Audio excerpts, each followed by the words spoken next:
What's up, Ichi Goats? We're here with another podcast episode. We're here with Abel, David, and the special guest, the expertise of deforestation, Art Ginobili. Since you know so much about deforestation, what has changed throughout time with deforestation and stuff?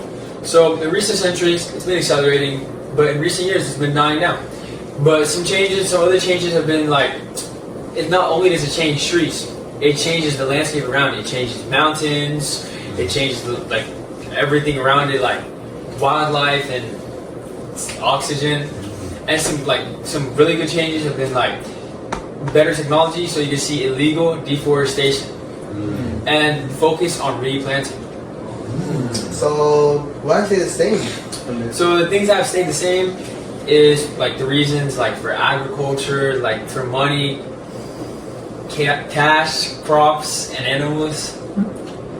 You know, oh, and weak law enforcement. You know. Welcome back to the next segment.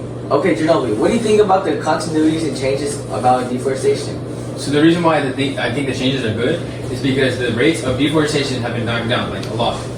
But the reason why I think it's bad is because that the loss is so detrimental that it's like uncoverable unless you take a bunch of time and effort and attention on the deforestation for it to go back.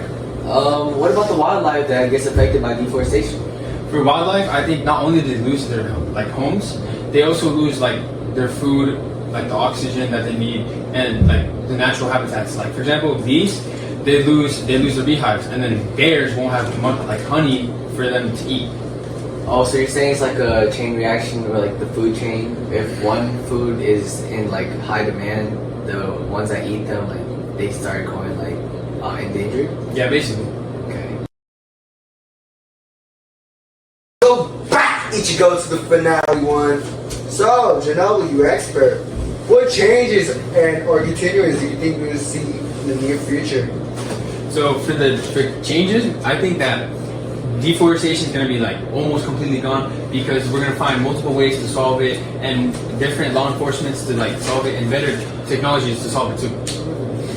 I have another question. You know, since you advocate for, deforestation and stuff, what have you done personally to really, like push the movement through, to stop deforestation? Like to impact other people? Yeah, what did you do personally? So I went to my advisory class and I made like a presentation about deforestation and I talked about what is deforestation and I presented in there and people actually like reached out to me and I like personally told them about what deforestation